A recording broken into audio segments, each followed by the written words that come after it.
YouTube world. I'm back again with another video. So this is the second video that I talked about in our crypto series, Introduction to Crypto. Today we're going to be talking about DeFi versus traditional finance. So DeFi is decentralized finance and traditional finance is quite a lot more centralized. And I just want to talk about the pros and cons of either and how that pertains to the cryptocurrency picture, and why it's such a revolutionary time in kind of our global financial system. Like I said, I'm not a financial advisor. I don't do this for a living.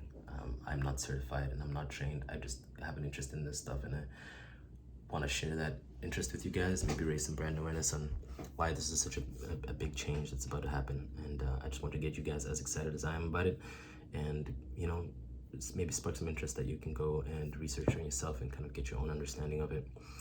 Today I'm just going to be talking about the pros and cons of DeFi and how that pertains to centralized finance and why it's such an important and exciting time for all of that right now.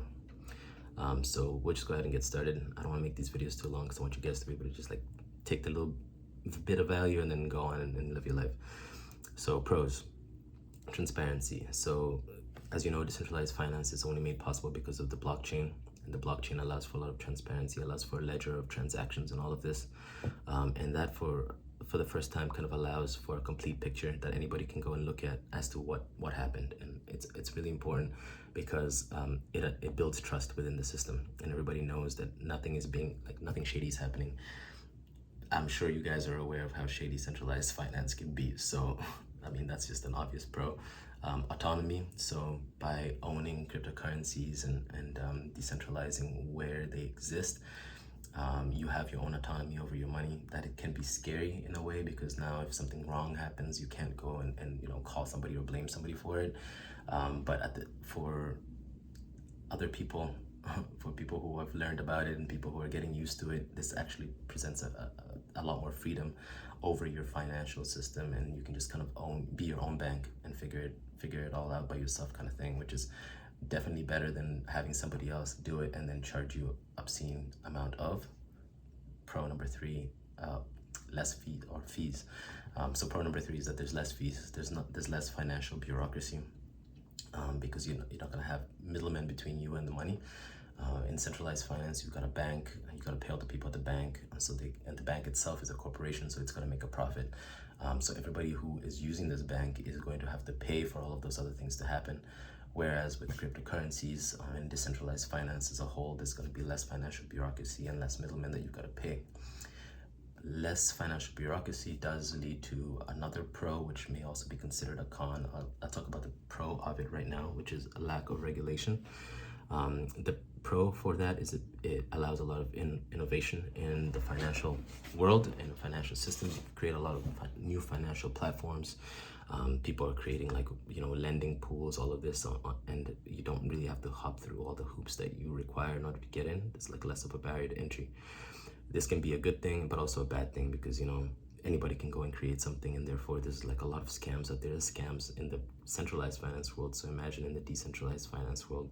So it does require a lot of education and paying attention, and if you're not careful, you can lose some money. So I'll talk about that more in the pros section. But that innovation also allows for new things to enter the market, such as NFTs. That's been a new thing that's like kind of blowing up lately. So we'll talk a little bit more about that. But blockchain currencies and the ledger essentially allow for things like NFTs to happen. So that's cool. Lack of a geographical barrier. That's huge. So at the moment, if you're in the US, you're probably using USDs. If you're in Canada, using CAD. If you're in Tanzania, using T shillings. And they're gonna all have their own values, because at the end of the day, each country is kind of like its own corporation, and the value is almost like the token underlying it, and is representative of how well they're doing in the financial space. But if you have a global token, then it's going to be a lot more stable, because it's not going to just like fluctuate with things that are happening at the local level, but B, it's also going to level the playing field when it comes to what people have access to financially. All these innovative financial platforms that I just mentioned are going to be much easier to get to, because you don't have to worry about your geographical region and the financial barriers that presents. stability, which I think seems like a bit of an oxymoron at this point, because cryptos have been so unstable and we've seen crazy gains and crazy losses, like things just go up and down all the time. But that volatility, I believe, is going to be very temporary, and as things kind of shake out and the projects that are going to make it start to make it and the projects that don't, we're going to actually see a lot more stability in those coins, because again, they're not subject to geographical or political problems. Maybe in one area, say like in China lately, they banned Bitcoin mining, so that might affect the price a little bit. But over time, we'll see a lot more stability, because the whole world is involved in Bitcoin. It's not just China. So like when one country makes a decision like that, it'll actually mean less of a kind of knock-on effect to the rest of the global financial system, which is huge, because that's kind of exactly what happened in 2008 crash. Like a few people try to get really, really creative with the centralized financial system in the US and the housing market.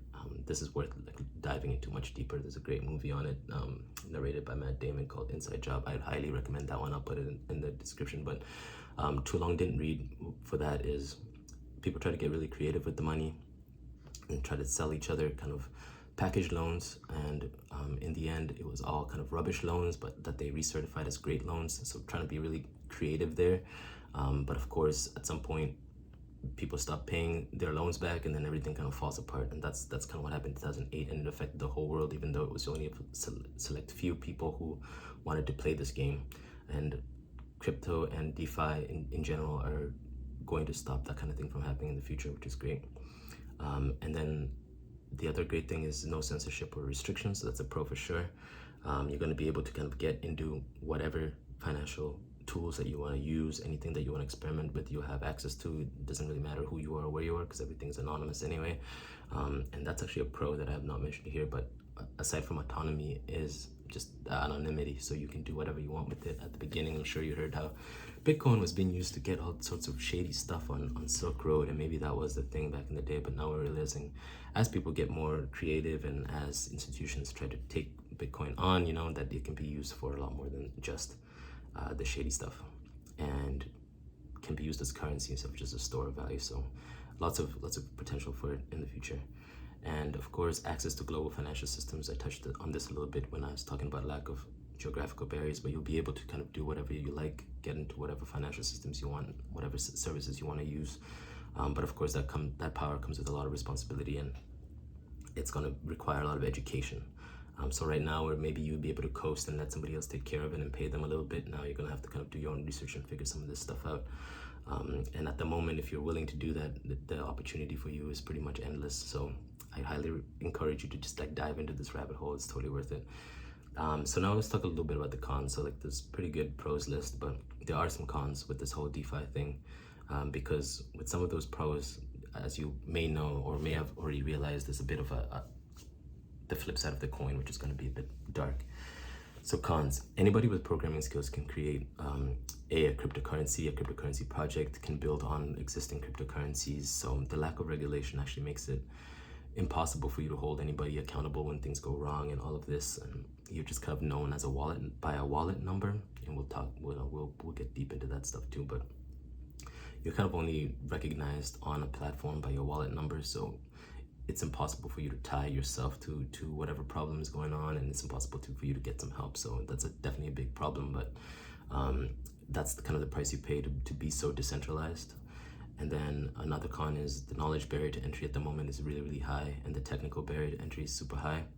It's difficult to, you almost have to dive into finance in general before you can use some of this stuff, which is a deterrent. It's not exciting for everybody, so it's definitely keeping a lot of the money out of it at the moment is that barrier.